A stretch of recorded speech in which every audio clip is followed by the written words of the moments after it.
अस्सलाम वालेकुम दोस्तों, क्रिकेट की ताज़ा तरीन अपडेट हासिल करने के लिए मेरे चैनल को सब्सक्राइब कर लें। बाबर आजम समेत कई बड़े खिलाड़ियों को T20 न्यूजीलैंड सीरीज में आराम देने का फैसला।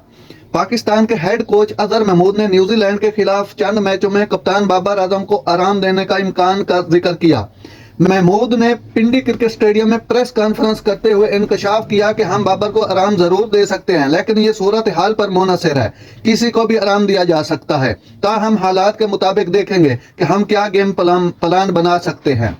हेड कोच ने वजाहत की, वर्ल्ड कप से पहले इस वक्त में हम एक ढांचा, एक गेम प्लान बनाने और खिलाड़ियों को उनके किरदार में वाज़ेह करने की कोशिश कर रहे हैं, जो हमेशा बेहतरी में मदद करता है।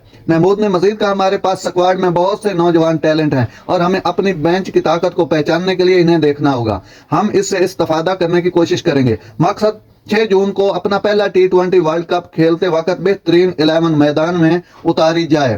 ओपनिंग जोड़ी के बारे में बात करते हुए अजहर ने कहा, हमने फैसला नहीं किया कि कौन इनिंग्स का आगाज करेगा। कोई भी किसी भी नंबर पर खेल सकता है। T20 में सिर्फ हालात के मुताबिक एडजस्ट हो सकते हैं।